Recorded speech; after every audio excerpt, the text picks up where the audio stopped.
Alright, hey everybody, this is Pika here, and I'm here to present to you Pokemon Katawa Shoujo Part 29. Wow, what a fail, Pika. Really, Pika. You know, you're such an idiot. This is Katawa Shoujo, not Pokemon. Anyway, I have with me Keto. I'm sorry, I'm like distracted. Let's get started. The day after. Oh yeah, we got drunk. Alright.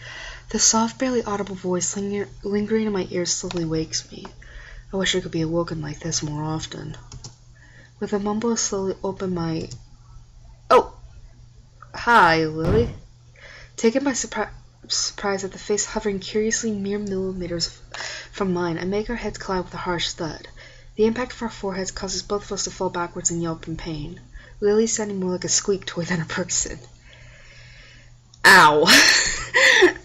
Damn, Lily. Don't do that to me when I'm just waking up. I slowly rub my forehead with one hand, supporting myself with the other. Lily lies a few feet ahead, doing just the same, her face obviously pained. Sorry, your face was kinda close and I acted on reflex. You okay? You okay? My head. It seems she's not actually okay. Come to think of it, I doubt the impact alone is what's causing her head so much pain. Hangover? You drank a fair bit last night. She silently nods in confirmation as I lift myself up. I offer a hand to her and help her back onto her feet. Glancing behind her, I find that Hanako still is fast asleep. It's not fair. I only drank as much as you did.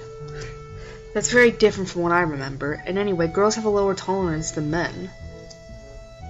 That doesn't help. Fine, I'll get you a glass of water. Just be careful not to trip over Hanako.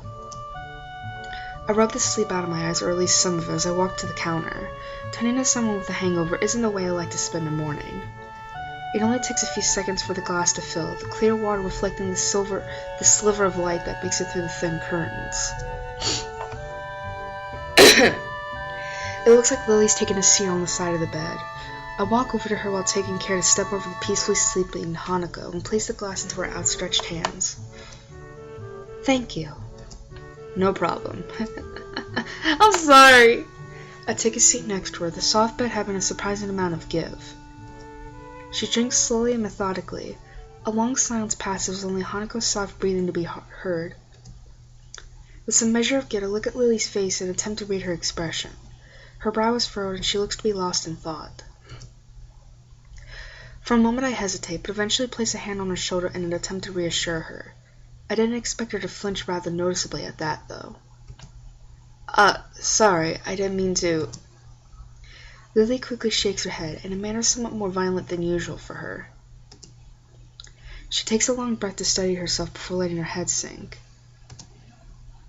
I must look terrible right now. I move to protest, but quickly realize that it would be futile to do so. That said, I want her to open up more. If you want to talk about anything, I'm here.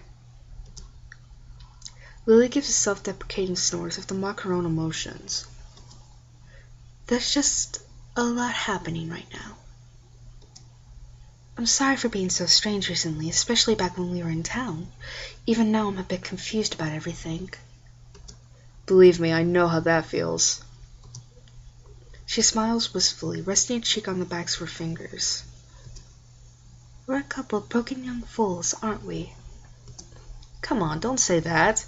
Come graduation, we'll be back out into the real world. The real world. Sometimes I surprise myself with the way I think about things.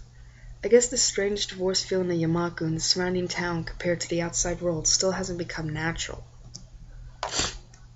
Sorry about that, I had to clear my throat. Maybe it never will. It's strange in hindsight. Being isolated from society like this doesn't feel as bad as it probably should. A wry grin on her face, Lily seems to share the same sense of amusement at the idea. Eventually, though, her smile drops. Erica, no! What? Can you stop for just a second? Fine. God damn it. Alright, sorry about that. I'm getting sick with family already. like I tell them, oh, I need to work. Well, I can't be bothered. Okay. Wrong thing. I'll be going back to Scotland for a week or two soon. Is that why we had to reschedule Hanako's birthday party? She gives an affirmative nod. You'll be able to see your family again at least. You're not looking forward to it? I haven't met my family in 6 years. I don't even know how to act around them anymore. Wait, what? My mouth hangs open as I try to process what she said. If she's 18, that means she'd have been only 12 when they left. I may have seen very little of my parents, what with them both working long hours, but that's... I feel utterly useless as I struggle to find some way to respond. But why? Why did they leave, or why are they inviting Akira and I back? Both, I suppose. My father's business has its headquarters in Scotland, and an executive position became available for him there. In the end, he had to move permanently. My mother followed him, but Akira and I stayed in Japan for the sake of both Akira's job within the Japanese branch of my father's company and my education. As for the latter, one of my aunts is gravely sick. I'm sorry. Don't be. It feels strange, really. We're being summoned there for her, yet we've barely met before. I can't even remember the sound of her voice. Equally strange is the total lack of antipathy she feels towards her family for doing such a thing. I can't help feeling slightly humbled. That said, her wistful exterior is just hiding her emotions. Seeing her like this is depressing. Knowing what to do, I lift myself off the bed. Lily notices the bed's movements, her head perking up and her hand reaching sideways to feel where I was. Hisao? I walk over to my bag, still leaning against the wall. Unbuckling the front flap and retrieving the opaque bag from within, I take the small plain box in my hands. Wait, we didn't give her the music box? I thought we gave Hanako the lily. Okay, wait a minute. Okay, we gave her the doll and we gave her the teddy bear. Okay. I seriously thought we gave Hanako the music box. Hold your hands out, Lily. She looks surprised for a moment, but eventually acquiesces. There we go. Not acquiesces. I'm amused by her look of curiosity when I place the music box into her open palms. Her typically delicate way of handling it making it seem as if it were fragile enough to break if breathed on. She wordlessly brings it in front of her face, her slender fingers feeling out its contours and patterning. Eventually her fingers find the recessed line between the lid and the body of the box, and her thumb effortlessly pops open the lid. Actually, what is this song? I take a seat on the bed next to her, watching her face silently and intently. She sits completely motionless. She listens to the diminutive tinny melody, her mouth just slightly opened. Damn it! We can never hear it fully! It takes a long while before she closes the lid with a small snap, bringing the curtain down on the miniature performance playing in her hands. The smile on her face, gentle and wistful, shows that I made the right decision. Think of it as a going-away present for your trip to Scotland. I will. A restless shuffling can be heard from the floor in front of us, the sound having woken Hanako. She climbs out of the blankets I put over her, looking befuddled and wiping the sleep from her eyes. I see you're finally up. Wait a minute. What? Hanako looks around the room with her eyes only half open, her mind far from being as awake as her body. Her dazed state makes me and Lily chuckle. Oh, gosh. As Lily gets off the bed and tends to Hanako, I take one last look around the room. I guess I better get going then. There'll be questions if I'm seen leaving the girls' dormitories in the morning. Goodbye, Sal. Oh, goodbye. I stand and walk to the door, picking up my somewhat lighter bag along the way. After I leave the room and enter the hallway... Are you serious, phone? Seriously, this has been going on non-stop for 2 hours. My phone on low battery. I can't go to charge it. After I leave the room and enter the hallway, though, I hear Lily's footsteps behind me. What's wrong? Without a word, she strides up to me. I freeze as I feel her hand slide onto my cheek, seemingly every nerve taken in the feeling of her fingers and palm upon it. Oh. Immediately after, her face slowly moves next to mine, a light momentary touch of her lips brushing against my other cheek. For a moment everything seems to stand still. I absent-mindedly bring my fingers to my cheek, as if to try and recapture that fleeting feeling. Lily. That's my thank you, Sal. Thank you? For your present. Have a nice day in school.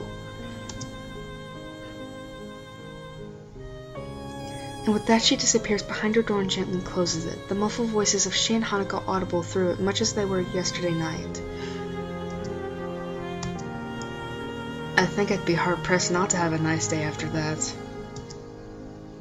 I walk away with a certain spring to my step. I think there were some people around that glanced at me emerging from the girls' dormitory building, but I find it difficult to care. Damn, man! Do do do do do do do do do.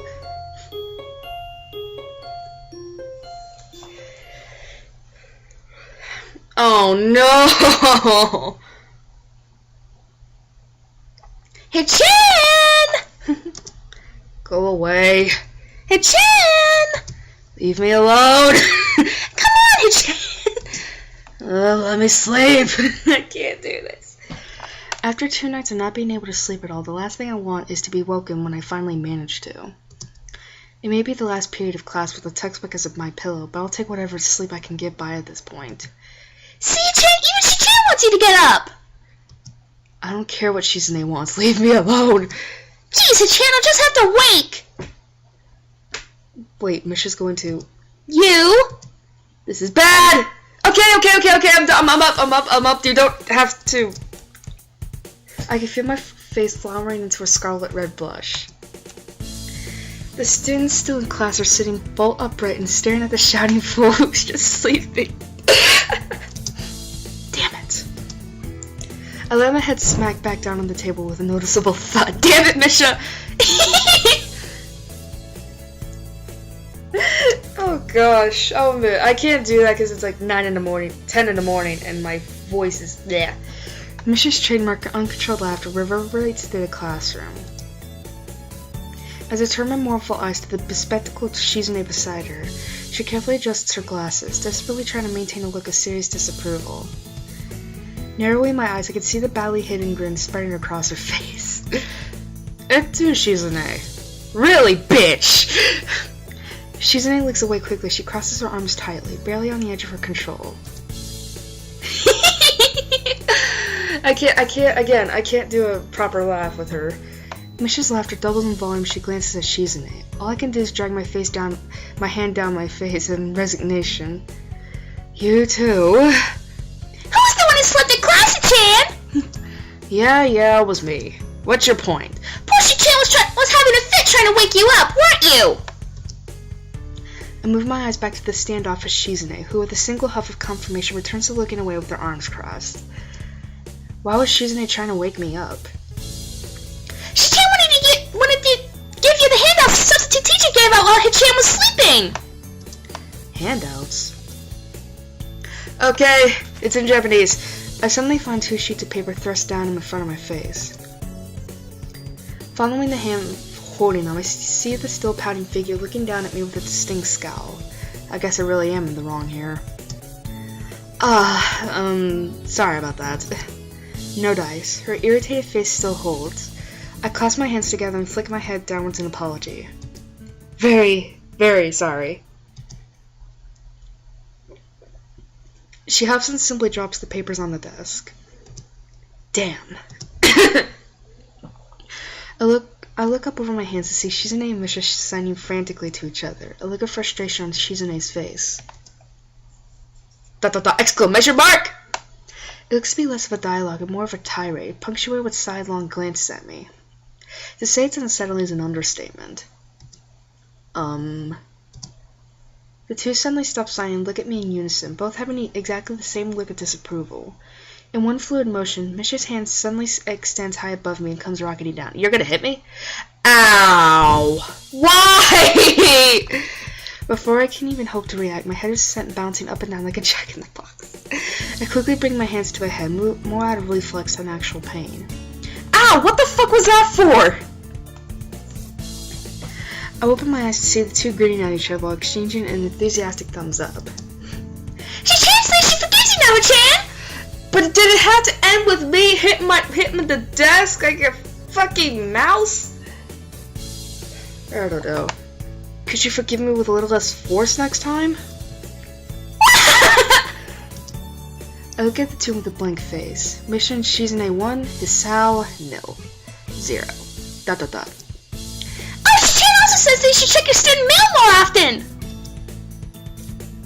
She produces a bright yellow envelope and hands it over with an exuberant grin. Oh look, it's what we know. Strange, who could have written me a letter? Now is not the time and most definitely not the place to find out, though. Giving up on the nap so cruelly stolen from me, I rub my forehead and slowly get up, putting the sheets and envelope in my bag before swinging it over my shoulder. I take a step back and move to depart with a small bow, while Misha clutches her sides laughing and Shizune nods back in a curt farewell. I join the flow of students exiting the open door and turn the corner into the hallway, only to end up face to face with Hanako. Whoa, hey Hanako. Good afternoon, Hisao. Silence falls between us as busily chatting students pass us by. She's fidgeting constantly, her eyes drawn to her rather unremarkable footwear, which are boots, by the way.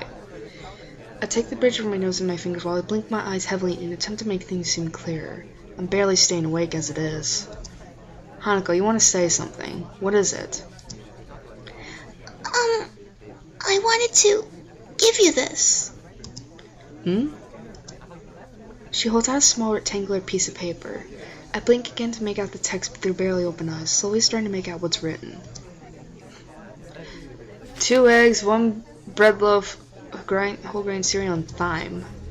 A shopping list? I look upwards, raising an eyebrow.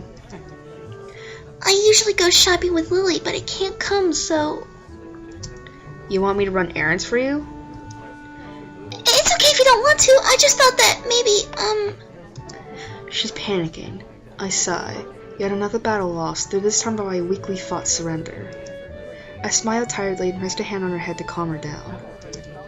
It's fine, I was going to go anyway. Just the stuff on this list. She nods them, bows deeply, twice as if to make her gratitude perfectly clear. We were going to meet outside the school gates at 6. Thank you, I was going to get it, but I need to study for the test tomorrow. Test? Oh, that's right, science. How are you doing with it? She brightens ever so slightly. I've been spending more time on it than before. I think I can do okay. Good work, then. She too starts smiling, and much more earnestly than I at that. I have full confidence that I can do fine in it without any extra studying, but the fact that she's putting in the effort instead of just reading it in the library is heartening. I'll grab your stuff and take it to your dorm in the evening. See ya. With a small wave, we part ways. I'll go do my homework before meeting Lily. I should be able to take care of it in time. Oh, we're on a date! Wrangling with a particularly complicated math problem has caused me to be a little bit late for my meeting with Lily. Only a couple minutes, but enough to make me step smartly into the courtyard and to the school gate. I make a right turn and start my way towards the small town below, leaving a few students turning the other way to the bus station. I slip my right hand into my pocket as I walk in the orange sunlight of dusk. Thankfully, the sweltering summer heat started to die down, making way for a pleasant cool breeze. When I stretch my hands high above my head, a familiar figure takes form, cane in her right hand. Ah, Lily. She stops and turns around, swiveling her head slightly to try and work out exactly where the voice came from. Hey, it's me. I quickly catch up to her, coming in beside her, matching her slow pace as we resume walking. Good afternoon, Hisao. Hi there. I glance up at the sky. A distinct tinge of orange discolors the clouds, washing the footpath in its light. Long shadows from the trees fall across the wide road down the hill. So, Hisao, what brings you here? Just going to town to grab some groceries. Hanako sent me. Hanako sent you? Yeah, said she needed to study for a test tomorrow. I was gonna come down anyway, so I'll just buy her stuff as well. Unspoken is that Lily really could use some help to get food, but it's an obvious fact that neither of us needs to state. It's good to hear she's studying for it. I thought the same thing when she asked me to come with you. We continue walking down the street, the familiar sound of her cane echoing through the air as we go. Except for the occasional passing car and the leaves whispering in the branches, there's a blissful silence. Thank God I can finally relax for the first time today. I glance over at Lily. That porcelain face of hers never seems to lack that air of relaxed confidence. I guess the same could be said of her personality, too. As she silently walks, her face remaining pointed to the street ahead of her, I look ahead and savor the cool air blowing over my face. This is probably the calmest moment I've had since the about-face my life took so recently. To have it while walking to get some groceries. What a weird life. I feel the crumpled up note rubbing against my hand in my pocket and pull it out to check its contents. Let's see here. Eggs, bread, cereal, thyme, lettuce, shaved ham. That sounds like quite a bit to carry back along with your own. Yeah, just how much does this girl eat anyway? My mind suddenly clicks that yes, there actually is a person beside me. Wait, I mean... She laughs wholeheartedly. My, Sal. Her giggle punctuates her words, though she's making little effort to suppress them. Quite direct today, aren't we? Yeah, you got me there. Still, it is quite a bit. Usually I go shopping with Hanako, so I know what she buys. It's the same thing every week. Huh? She a good cook? She gives a nervous giggle. It's usually me who ends up cooking. I used to do so for Akira, so it's no problem doing it for Hanako as well. You can cook, but... A short hum with an amused lip emanates from beside me. I wonder if the fact that she seems amused by my comments so often is actually genuine, or rather just from a want to make me more comfortable in addressing her blindness. There are ways around it. Some meals are more difficult to cook than others because of being unable to see what I'm doing, but it usually only takes a little more time. Fingers can double as very useful to measurement tools, for example. It makes sense, but you have to be pretty careful not to hurt herself. I wonder how many times that's happened, given that it sounds like she's cooked alone for possibly years while Akira worked and her parents were gone. With that, the conversation trails off. Compared to the awkward silences of Hanako, Lily seems genuinely content to say what she thinks and stay quiet when there's nothing to say. The slick road under my feet is bathed in an orange glow, the occasional fallen leaf crunching underfoot as we walk. I let out a deep yawn, my lack of sleep coming back to haunt me. Did you not get much sleep last night? I couldn't sleep at all for the last 2 nights. Probably insomnia. Lily's face suddenly becomes worried. It feels like a personal failure every time she gets worried about my well-being, even if it's genuinely nice to know someone cares. You have insomnia? Aren't you going to see the nurse about it? Nah, no real need. It's happened before a few times. My meds screw with my sleeping occasionally. I'm sorry. Come on, it's not your fault. At least I shouldn't have any trouble getting to sleep tonight. You do worry me sometimes. I worry you? I reach around and scratch the back of my neck. I kind of want to address this. Hey, Lily. I don't mean to sound weird, but please try to forget about my heart condition. She looks kind of lost. I hardly blame her. I guess what I'm trying to get at is, just don't treat me differently because of it. She bows her head slightly, her white cheeks reddening almost imperceptibly. It's only natural to worry about those around you. Well, it's still nice to know there's someone like that out there. It may be somewhat embarrassing to say, but it's the truth. Lily takes a breath to regain her composure and manages a gentle smile, though her cheeks remain flushed. The final downhill walk to the store passes in silence. Welcome! Wait, shit, that's not it! I suppose I'll get my stuff first and Hanako's on the second round. I grab 2 well-worn red baskets from the stack beside the entrance and pass one to Lily. Just as she did before, she lays it on the ground and slides her retracted cane between the basket's handles before picking it back up with her right hand. When she takes hold of my arm in her own, I'm surprised at just how fast this kind of casual contact became so natural. Mostly due to necessity, no doubt. Shall we? Sure. While we navigate around the store, the odd person occasionally passing us pays no heed at all. It's nice compared to the stares and whispers around the city. As we reach each aisle, I quickly check with Lily what she needs and grab it along with what I want, putting our items into their respective baskets. It's an odd feeling to be dependent on so much for something so basic as shopping. Hanako would be practically a necessity for her to pick out what she wants after all. Right, I'm pretty much done with both my stuff and Hanako's. You need anything else, Lily? No, this should be everything. Off we go then. Oddly, there's a queue a mile long. Considering the store's only large enough to warrant one counter, it seems it'll take a while. Damn. Lily gives an inquisitive look, unable to see the reason for my complaint. The queue is really long. Looks like we'll have to wait.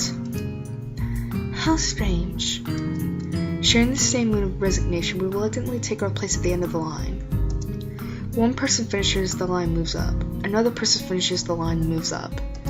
By the time we finally reach the head of the line, I'm so close to dozing off that Lily has to gently pat me on the back for me to move up. Hisao! The line! Sorry. I'm so tired. She gives a short sigh of consternation as I move up, getting the groceries for Hanako and I put into separate bags. Thank you, please come again! Blah, blah, blah, blah, blah. By the time we emerge from the store, Lily's holding a single bag while I struggle to carry four, both hands well and truly full. It's a lot of work, but thankfully the items in them are light. Even without looking skyward, it's obvious that a surprising amount of time has passed, the road outside being dark and lit by street lamps. Once Lily retrieves her cane, we set out back to the dormitories the way we came, leaving the welcoming warm glow of the store. Despite the road being empty of cars, the full bags abundantly make up for the lack of noise, constantly clunking and squeaking together. My, Hisao, it's good to find that you're eating well. I'm a grown guy after all. I need to eat all I can. Oh, that's embarrassing to say. It must be nice being a man. But what? Seemingly not noticing or ignoring my surprise at the completely out of left field comment, she comments on without missing a beat. Weight doesn't really bother you when you're eating most of the time. I get what you mean. Women tend to worry about stuff like that more than we do, I guess. I'm gonna sneeze. Exactly. It makes me somewhat envious, to be honest. Well, it's not like we can outright ignore it. With an affirmative nod, we continue on our walk. Huh, that's right. What is it? What is it? Hanako mentioned your birthday was earlier this year. Do anything special for it? She gives a long pause, lost in thought for a few seconds as she recalls the event. Not really. It was just Hanako and I having a little party during the night after school. Your birthday's supposed to be a big event, you know. Sounds like a pretty lonely way to spend a birthday, just she and Hanako staying overnight. Birthdays always felt like a family occasion for me.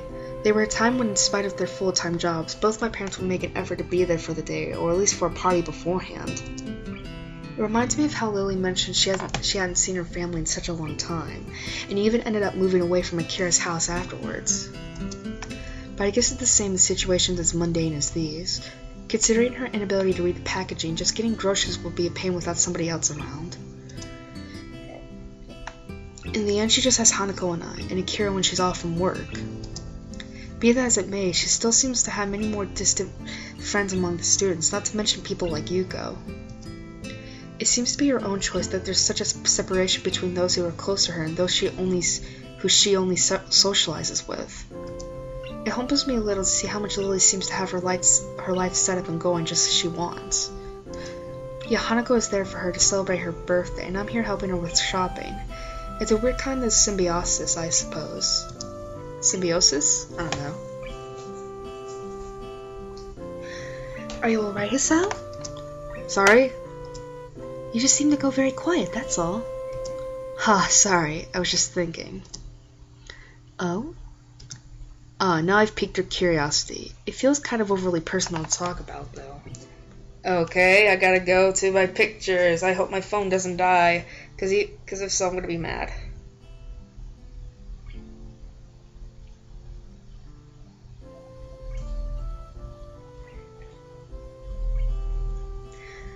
Tell the truth. Okay. It was just kind of...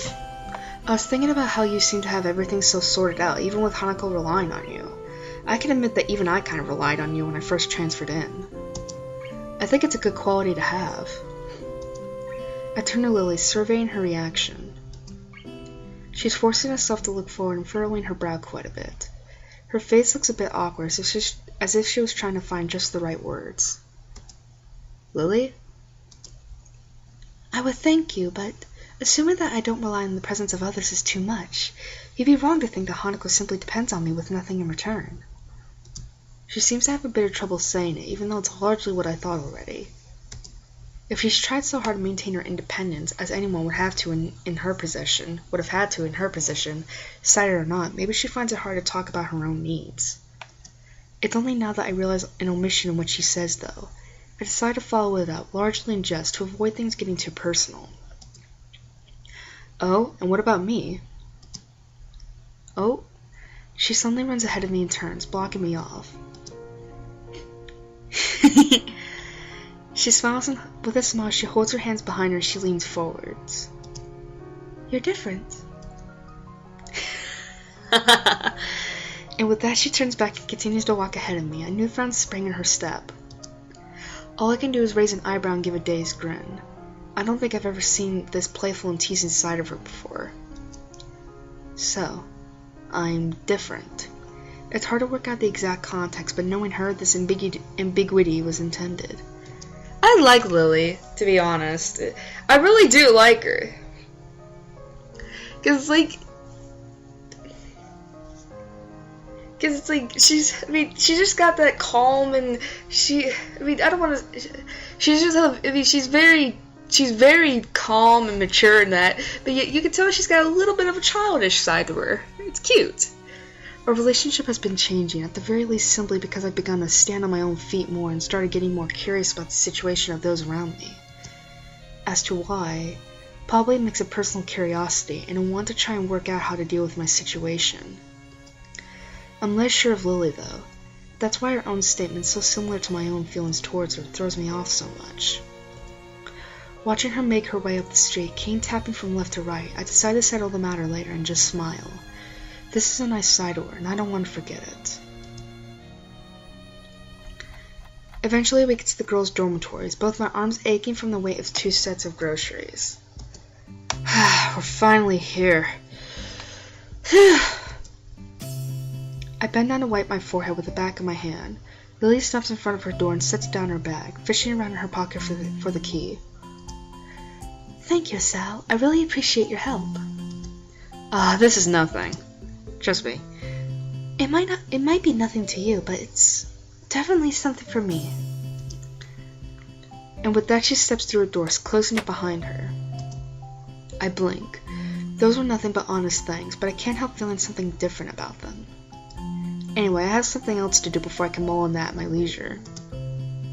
I turn back to the door to Hanako's room and proceed to knock twice in quick succession, the bag still in my hand rustling together. After a couple of seconds, the door slowly opens. If one weren't looking so closely, they could be forgiven for thinking it hadn't moved at all. I twist my head to the side to try and peer through the tiny sliver of a gap between the door and the door frame. Hey Hanako, I got your stuff. Ah! And with that she opens the door completely, making her playing room visible over her shoulder. Sparsely decorated, it's probably even more unremarkable than my room. I hold out my right arm, both bags almost pointed straight back down with their weight. Thank you, Asao. I'm sorry to make you carry them all this way. It's fine, don't worry. Just don't make me do it every day, okay? I pass the bags to her as I give a lighthearted chuckle. After the initial transfer of weight, she manages to take them easily. I'll be off then. Night, Hanako. Good night. See you in class tomorrow. I'm gonna sneeze again. And with a deep bow, her groceries still held in both hands, she steps back and shuts the door. Oh man, did I get rid of that nasal feeling I've been feeling? Making my way back to my dorm room, I put one back into my other hand to balance them out. Even as I do so, I can't get Lily's lighthearted smile out of my mind. When I first met her, it would have been nearly impossible to imagine her like that. Indeed, it feels like we've become closer in the past few weeks since I first got to know both she and Hanako. The time that I spend with her each day, the small exchanges of happiness we share, those small moments of joy as I get close to her. I'm far from certain, but I don't think these are just the normal feelings of friendship. Once I return to my room, I store away my groceries and begin getting ready for the night. I swap the school books in my bag for those I'll need tomorrow, pulling out the yellow envelope Misha gave me earlier in the process. I got so sidetracked by one thing after another that I couldn't deal with it earlier. Who could have written me, I wonder?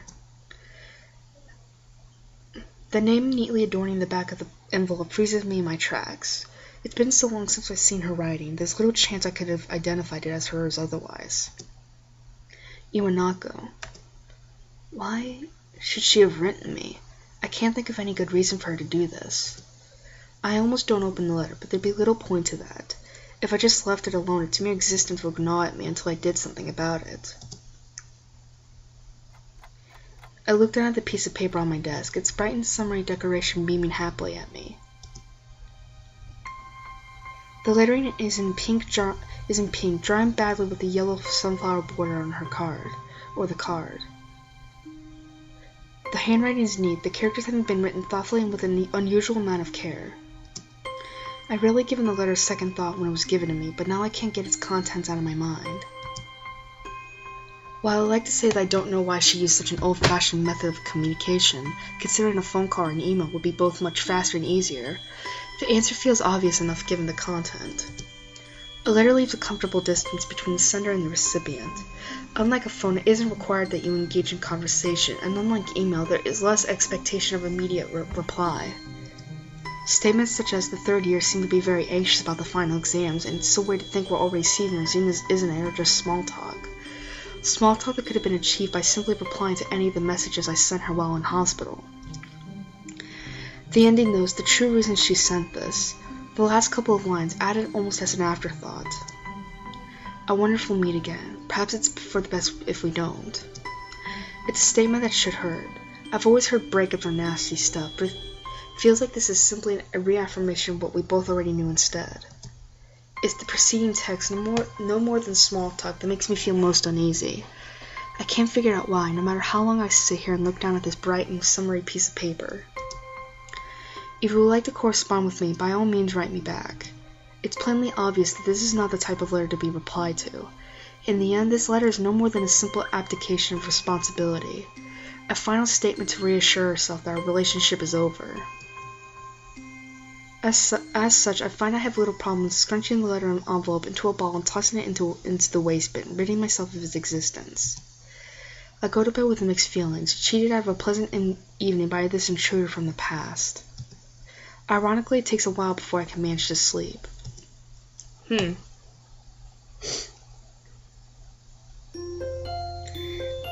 Again, we only managed to finish, like, I don't know. Sorry if you could hear my knuckles cracking, I'm tired.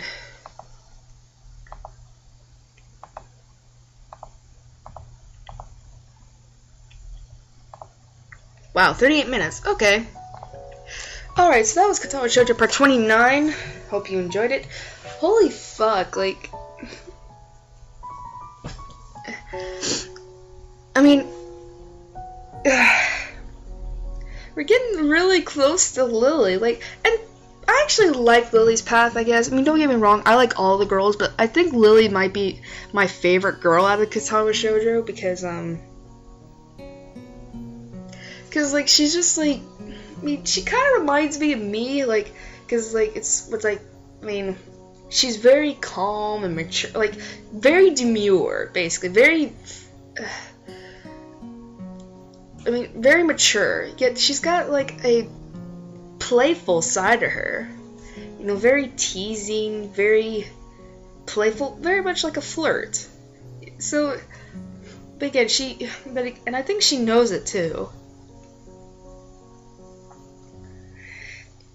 You know, but the good thing is that she doesn't use it to every advantage. She just, it likes to, because, and it's like, it just likes to come out, like, at small moments in time.